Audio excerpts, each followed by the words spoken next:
Primeiramente, queria agradecer todo mundo que veio, Morales, o pessoal que está mais perto aí, falaram que estar e é muito importante, que estejam aqui, Michele, o Lipe, pessoas que me acompanham. E eu estou um pouco nervoso.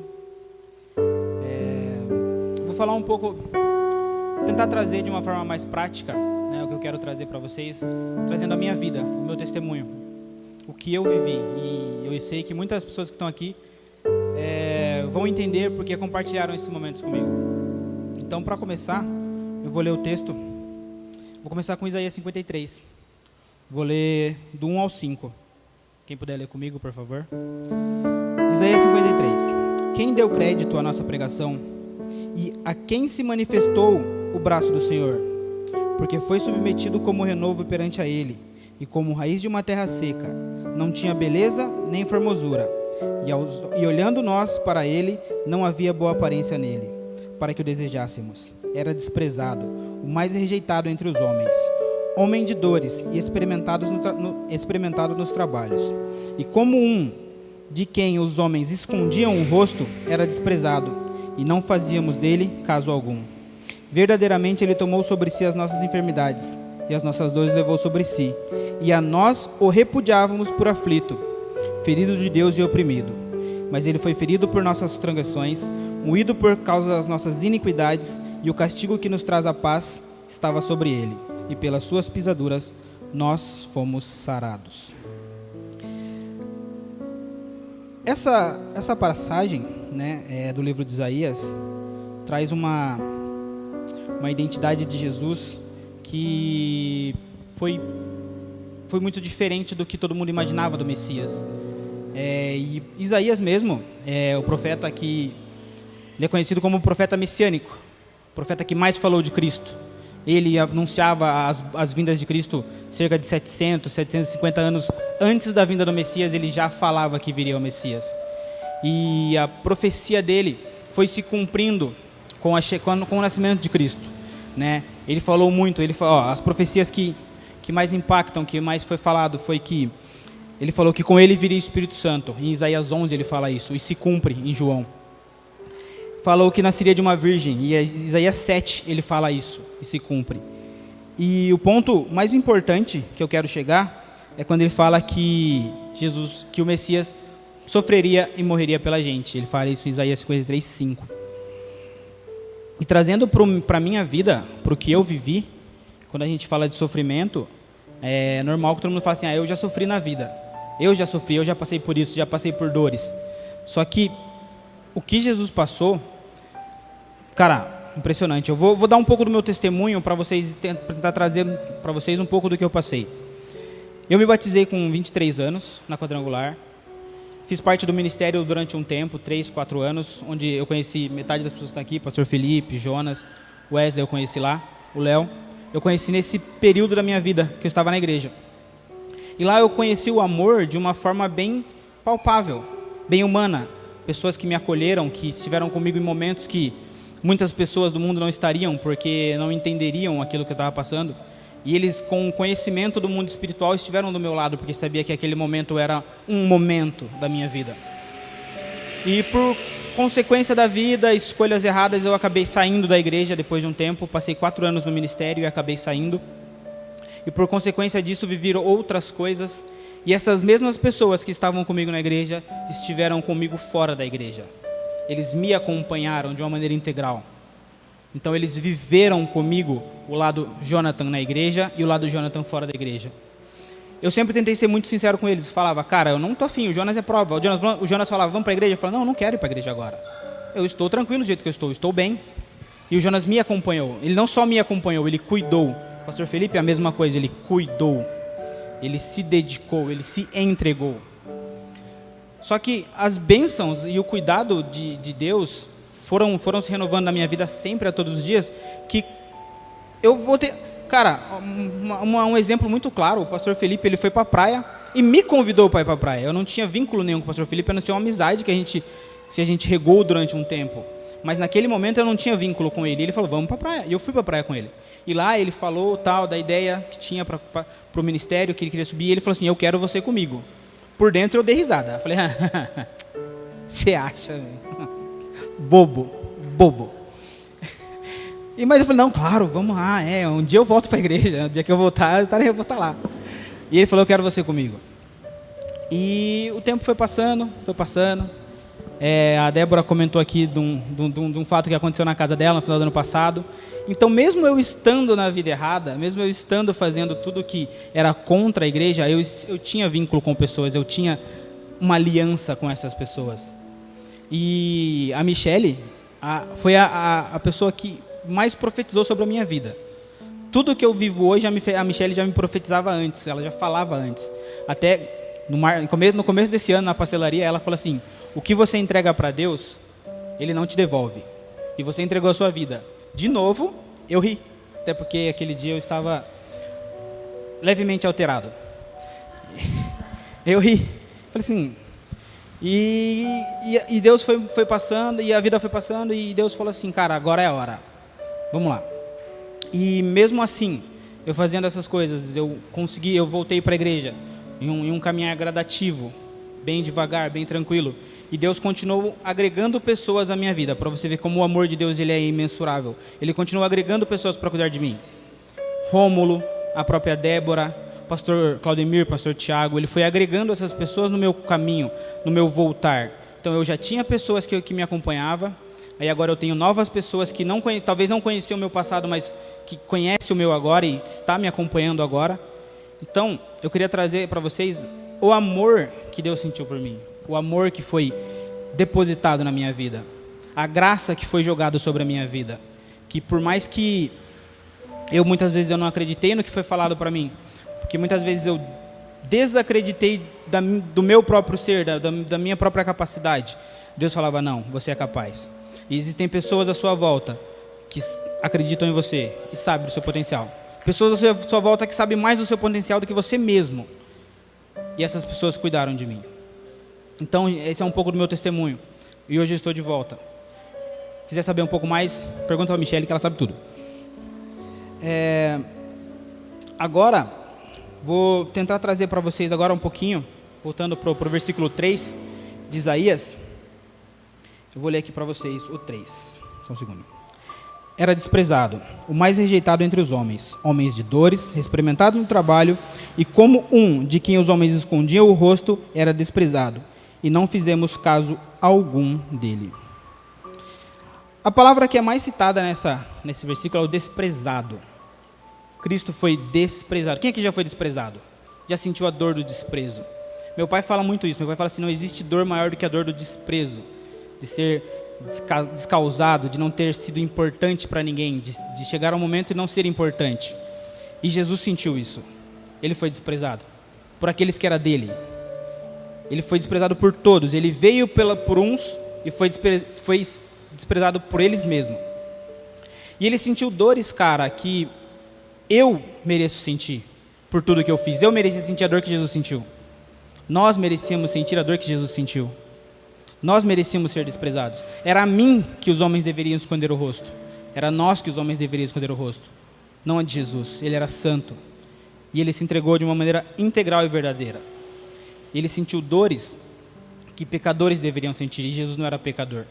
Em uma conversa com o pastor Claudemir lá no café, ele falou assim, Jesus, ele não se fez pecador, ele se fez pecado. Ele não cometeu nenhum pecado, ele se fez pecado. E ele sofreu essa dor por mim, por você, por nós. Que não era para ele sentir, não era necessário essa dor para ele. Ele não precisava daquilo. Mas foi voluntário. Ele foi por amor, ele se entregou por amor. Ele falou assim, eu quero. O plano estava escrito. É uma das questões que eu vejo com o pastor Claudemir. O plano está escrito, não importa quem vai fazer, o plano vai acontecer. Só que a diferença é, eu vou fazer acontecer. Jesus Cristo se colocou à frente do plano.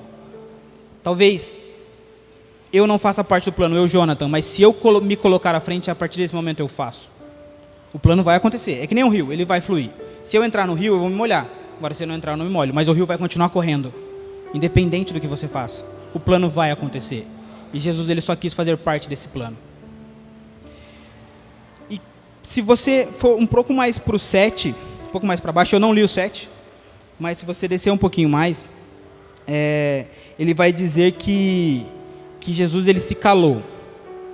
Ele não protestou. Ele foi como ovelha muda. Sempre que eu li essa parte da ovelha muda, eu ficava me perguntando, por que ovelha muda? A ovelha não fala? Por que ovelha muda? E Jesus, quando ele se entrega como ovelha, a ovelha que não chora. Quando eu pesquisei alguns vídeos de tosqueamento, de ovelhas sendo tosqueadas, e tem ovelha que chora, que grita, que berra, e tem a ovelha que fica quietinha, porque sabe que é pro bem, que sabe que o que vai acontecer depois daquilo não é algo ruim. E Jesus foi a ovelha muda. Jesus deixou ser tosqueado, deixou ser sacrificado, porque ele sabia que o que viria à frente seria forte, seria algo de Deus, seria algo do Pai para a vida dele e para a vida dos demais. Entendeu? Só um segundo, deixa eu botar aqui.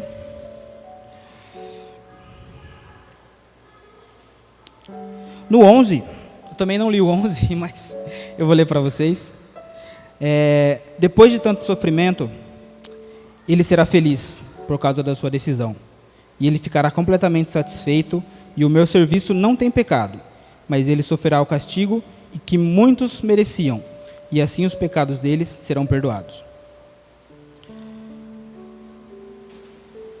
Jesus, quando, vamos falar entre aspas aqui, né? Eu sou uma pessoa que eu gosto muito de imaginar as coisas, então eu tento trazer de uma maneira que eu consiga entender.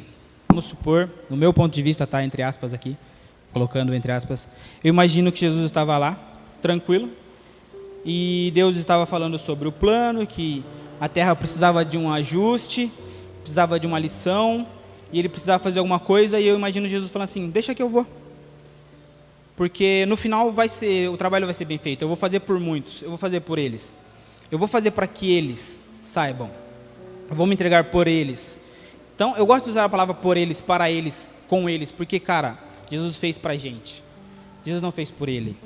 Por ele não faria isso. Ele não faria isso. Ele falou assim, cara, eu não preciso. Eu sou filho de um rei. Eu sou filho do rei. Eu imagino assim, se eu fosse filho de um milionário, eu já não ia querer trabalhar. Porque eu sou filho de um milionário? Por que eu vou trabalhar? Jesus era filho de um rei. Ele não precisava passar por aquilo. Mas, por nós, pelo mundo. Uma pergunta que eu fiz para o pastor Claudemir no café também, é que o sacrifício de Cristo é muito interessante, porque Cristo, ele é tão grandioso, que tudo que ele fez foi para antes, durante e depois da morte dele. Então não existe pecado no mundo que existiu, exista ou existirá, que não foi perdoado pelo sangue do Cordeiro. Não existe nada que te impeça de sentir o amor de Deus. Não tem pecado, não tem falha. É necessário que a gente se policie, mas nada impede que a gente sinta esse amor. Nada, nenhum pecado. Voltando. Negócio de esboço aqui é interessante. João Batista, uma parte muito importante que eu gostaria de falar, porque João também foi um profeta messiânico, só que em proporção menor. Ele só preparou o caminho pela vinda do Messias. E João Batista, ele fala, em João 29, se eu não me engano, se eu estiver errado, que ele ouviu de um sonho que viria o Cordeiro. O que seria o Cordeiro? O pastor Claudemir falou na quarta sobre o Cordeiro, sobre o cordãozinho vermelho, que se tornava vermelho, se tornava branco, depende do pecado. E na época de Abraão, Moisés, não lembro. Só um segundo, time. Perdoe meu erro. Moisés. No tempo de Moisés, foi levantado templos para que o povo se aproximasse de Deus, para que aquele templo fosse ali a igreja, onde a pessoa ia para sentir ali a presença do Senhor, junto com o sacerdote, ou para mesmo se purificar dos pecados, onde a pessoa que pecava levava um cordeiro e colocava a mão, o pecado era transferido, o sacerdote apresentava, o cordeiro era morto e levava com ele os pecados. Muito simples. Era só levar um cordeirinho. Só que, de certo modo, era muito superficial, porque a pessoa ela só fazia parte dela ali, ela colocava, o cordeiro morria e acabou. E eu imagino, de novo entrando entre aspas, eu imagino que foi lotando o HD de Deus de cordeiro. Foi muito sacrifício, eu falei assim, vou fazer uma coisa só. Eu vou mandar um único cordeiro. É só, a partir que nem o pastor me falou, agora eu só aceito o sangue desse cordeiro. só aceito o sangue do meu filho. E Jesus veio, e ele se entrega como cordeiro. Ele é o sacrifício vivo, que veio para trazer o perdão. E entrando de novo nas minhas palavras, uma analogia que eu cheguei, é que na época de Moisés, para que o cordeiro fosse sacrificado, necessitava de um sacerdote. E quando Jesus foi crucificado, quem entregou ele a Pilatos foi um sacerdote. Era necessário que alguém entregasse o cordeiro. E o sacerdote entregou o cordeiro. E o cordeiro foi sacrificado. E a partir dali, você foi liberto, eu fui liberto, nós fomos libertos. O sangue do cordeiro está sobre as nossas vidas. Fomos manchados de sangue. Só que manchados de sangue de uma maneira muito positiva. Porque o que Jesus fez foi o sacrifício de amor. Porque quando se sacrificava um cordeiro naquela época, não era por amor. O cordeiro não ia por amor. Ele nem sabia o que estava acontecendo muitas vezes. Ele só ia. Mas Jesus fez por intenção. Foi intencional o amor dele. É por isso que quando a gente se fala de amor, eu coloco o amor como uma escolha. Porque o sentimento é algo muito maleável, mas a escolha não. Se você fala assim, eu quero isso, eu vou fazer isso. E Jesus se calou e fez isso. Jesus se calou e fez aquilo que ele precisava fazer. Nada poderia mudar os planos de Deus, a não ser a escolha de Jesus. O amor de Deus, o amor que está sobre nós, estava na mão de Jesus. E ele decidiu entregar. A escolha foi dele. Voltando, eu gostaria de fazer um exercício muito rápido com vocês, que é a leitura do versículo 53, do 4 ao 7. Só que, para deixar bem claro, as minhas palavras, é um exercício que eu faço comigo, é eu. E eu quero compartilhar com vocês para que sejam nós. Eu vou ler o versículo 53 do 4 ao 7, só que eu vou trocar os pronomes. Em vez de colocar eu, nós, eu vou colocar o meu nome. Eu quero que vocês coloquem o de vocês. E nos pronomes, e tudo que se diz iniquidade, a gente coloca o nosso nome, tudo que se diz ele, coloca Jesus. Eu vou ler, vocês vão entender. Acompanhem comigo, por favor. Verdadeiramente, Jesus tomou sobre si a enfermidade do Jonathan e a dor do Jonathan, e levou sobre si. O Jonathan era repudiado por aflito, ferido de Deus e oprimido. Mas Jesus foi ferido pelas transgressões do Jonathan e moído pelas iniquidades do Jonathan. O castigo que traz a paz ao Jonathan hoje estava sobre Jesus. E as pisaduras de Jesus sarou o Jonathan. O Jonathan andava desgarrado como ovelha, se desviado pelo caminho, mas o Senhor fez cair sobre Jesus a iniquidade do Jonathan. Jesus foi oprimido e aflito, mas não abriu sua boca. Como um cordeiro foi levado ao matadouro, e como ovelha muda perante os seus tosqueadores, assim Jesus não abriu a boca. E como bônus, eu vou ler o 11, para entrar no encerramento. Jesus verá o fruto do trabalho da sua alma, e ficará satisfeito com o seu conhecimento. O meu servo, o justo, justificará a muitos, porque a iniquidade do Jonathan ele levou sobre si. E especificamente o versículo 11, quando eu leio, eu consigo sentir algo muito diferente, porque se você ler com atenção, ele não bate, porque se Jesus morreu por todos, no 11 fala que ele justificará a muitos. Ele não fala justificará a todos. Mas a escolha de Jesus foi morrer por todos. Por que só justificará a muitos? Porque a escolha de justificar Cristo não é dele, é nossa. Muitos aqui não justificarão a Cristo. Muitos no mundo não justificarão a Cristo. Ele morreu por todos. Só que nem todos vão aceitar o sacrifício verdadeiro de Jesus. E isso me trouxe um entendimento muito grande de que o amor foi derramado por uma escolha de Jesus. Mas o amor vai ser retribuído por uma escolha minha. Assim como eu senti esse amor com pessoas que escolheram retribuir esse amor na minha vida. Então, a pergunta que eu fiz para mim mesmo quando eu estava fazendo essa pregação é: eu vou justificar Jesus? Eu vou fazer jus à morte dele? Eu vou fazer com que o amor dele seja visto pelo mundo na minha vida, ou eu vou ficar quieto? Ou eu vou deixar que isso passe de uma maneira ilícita, que ninguém vai saber, ninguém vai parar aqui?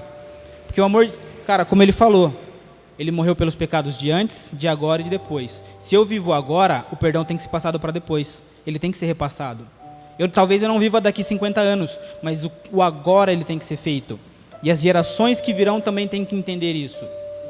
Então, agora voltando para mim, quando eu aceitei a ser professor, ensinar as crianças, que para mim foi um choque, quando eu aceitei aquilo, eu falei assim, as gerações precisam entender que Jesus morreu por elas, para que elas levem isso para o futuro.